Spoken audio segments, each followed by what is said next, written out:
Fala, fiel torcida! Ah, o Coringão emplaca a quarta vitória consecutiva no Campeonato Brasileiro, num confronto direto com o time que estava ali empatado com ele em pontos. Pela primeira vez, acho, nesse campeonato, o Corinthians fica na primeira página da tabela, tá em 10º lugar e começa a vislumbrar outras possibilidades que não só se salvar do rebaixamento e beliscar uma Sul-Americana, mas também talvez sonhar, porque é possível, com uma pré-Libertadores. Você está na Rádio Coringão, eu sou a Suelen Bonfim e agora a gente vai para análise fiel de Vitória 1, Corinthians 2. Já deixe seu like nesse vídeo, compartilhe o nosso conteúdo e deixe seu comentário. O que você acha, torcedor? Corinthians vai para a Libertadores? Vai só na Sul-Americana? Vai só se salvar do brasileiro e tá muito bom? Deixe a sua opinião.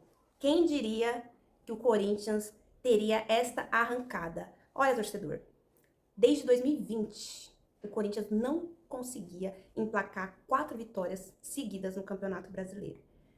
Só por esses números a gente já lembra o quanto tem sido difícil as campanhas do Corinthians no Campeonato Brasileiro nos últimos anos, mas este vídeo é para falar de coisas boas, para falar que o Corinthians retomou a confiança, que o Corinthians está sim nesse momento de arrancada, numa reta final de Campeonato Brasileiro, conseguindo se superar, conseguindo se recuperar e podendo vislumbrar outras coisas no campeonato que não só se salvar da zona de rebaixamento. Mas o enredo desse jogo, dessa vitória importante contra o time do Vitória, começou muito ruim. O nosso principal, um dos principais, né, jogadores ali na defesa é o principal jogador, o goleiro Hugo, que salvou o Corinthians em muitas situações. Ele teve uma falha bizarra numa saída de bola, o jogo ainda começando, Vitória tentando subir sua linha de marcação para dificultar a saída de bola do Corinthians, mas até então não tinha levado muito perigo, o Corinthians tentando ficar com a bola. E aí, numa saída de bola, que o Corinthians tinha o domínio, o Félix Torres tocou pro Hugo, e o Hugo foi tocar pro Gustavo Henrique, que estava do lado esquerdo, e chutou mais o chão do que a bola. O Vitória estava com as suas linhas adiantadas, o Alejandro, atacante do Vitória, tentando ali fazer essa pressão, percebeu o erro do Hugo e ficou livre para correr e mandar a bola pro fundo do gol. O Hugo não conseguiu se recuperar e nem os zagueiros conseguiriam chegar nessa bola. 1-0 pro Vitória aos 9 minutos do primeiro tempo. E aí você olha assim, torcedor, se lembrar de um passado não muito distante, o Corinthians era um time que tomava um gol nessas condições e acabava. E desmoronava emocionalmente falando. Então, méritos aqui. Parabéns à comissão técnica do Ramon Dias, que conseguiu trazer de volta a confiança para esse time, né? Conseguiu trabalhar a confiança desses jogadores para que possa passar por esses momentos de turbulência do jogo sem se perder. Aí o Corinthians ficou ali uns 5 minutos instável, não conseguindo ficar com a bola, perdendo bola boba, errando passe que não era para errar, e um pouco nervoso, tanto que José Martínez e Fagner tomam cartões amarelos em sequência, por jogadas mais duras, entradas mais duras. Depois o Corinthians consegue, né, pôr a cabecinha no lugar, aí vem esse momento de, não, a gente tem condições, não tá tudo perdido, e aí o time começa a se organizar, começa a conseguir jogar melhor, e entra no jogo. O Vitória recua um pouco para deixar a bola mais com o Corinthians para tentar o quê? Sair em velocidade com quem? Gustavo Mosquito, que até outro dia era jogador do Corinthians, mas infelizmente saiu aí de uma forma muito turbulência via judicial e hoje é um dos jogadores ali do Vitória. E no jogo contra o Corinthians foi dele as principais jogadas de arranque de contra-ataque para levar perigo contra o gol do Corinthians. O Corinthians foi voltando pro jogo, foi entrando no jogo, conseguindo acionar ali seus principais jogadores, principalmente seu trio ofensivo, né? Eles têm que participar do jogo. E quando a bola chega com qualidade para Memphis, para Garro, para Yuri Alberto, sai coisa boa. Quando eles conseguem se aproximar, trocar passes, sempre leva perigo ao ataque do adversário. E numa jogada ali que o Memphis volta um pouquinho, recua, o Garro recebe essa bola do Memphis e dá um passe milimétrico pro Yuri chegar batendo, cruzado, empatar o jogo aos 23 minutos. Então, não durou muito a estabilidade do Corinthians, né? Porque o Corinthians toma gol com 9 minutos e com 23 minutos já consegue empatar o jogo. E o Corinthians, tecnicamente, é melhor do que o Vitória. Então, a gente percebia, né? O Corinthians tinha essa facilidade de trocar passes quando conseguia se aproximar, conseguia levar algum perigo. E o Vitória tentando recuperar essa bola num erro de saída do Corinthians, que em algumas ocasiões deu certo, e acionar o Mosquito para ir com velocidade para armar os contra-ataques do Vitória. Então foi dali do gol de empate do Corinthians em diante, os dois times tiveram suas chances, os dois times conseguiram, cada um a sua característica, criar jogadas, e um pouco antes de acabar o primeiro tempo, o Corinthians teve uma chance, assim, claríssima, já tinha tido outros, mas, assim, o Memphis tem muita qualidade, ele dá uma batida, assim, da entrada ali da área, ele tava um pouquinho, tinha entrado um pouquinho na área, e tinha a possibilidade, acho que era o Garro que estava passando do lado esquerdo, e ele tinha a possibilidade de dar o passe, mas ele bate colocado, tirando do goleiro, só que a bola passa ao lado da trave ali e vai para fora. Ia ser um golaço, mas acaba o primeiro tempo 1-1 entre os times. O Corinthians então supera as dificuldades do primeiro tempo, supera o começo difícil, instável, supera a temperatura muito alta, o gramado fofo e consegue ir para o intervalo com o jogo empatado. E o que acontece? Eu acho que o Ramon Dias olhou e pensou assim, não tem necessidade de jogar diante do Vitória com o José Martínez e o Ranieri, porque foi assim que o Corinthians foi a campo. Ele tava com tripé de volantes, mas era o Ranieri, o José Martínez e o Carrilho. Ele viu o primeiro tempo e pensou, preciso de mais qualidade. E aí ele tira o José Martínez já no intervalo, que também estava amarelado, era um risco, e coloca o Bidon. Muda completamente a característica de jogo, porque o Bidon, com a bola nos pés, podendo pensar, ele tem muito mais qualidade do que o José Martínez.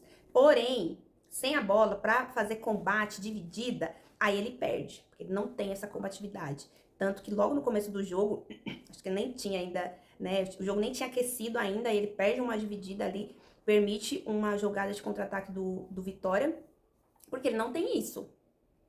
Mas, por outro lado, ele fez jogadas de combinação de jogadas que levou muito perigo ao gol do Vitória e também participou da construção do gol de virada do Corinthians. Então, acho que é trabalhar um pouco o Bidon para ele achar esse equilíbrio, porque tecnicamente, nossa, ele é muito bom.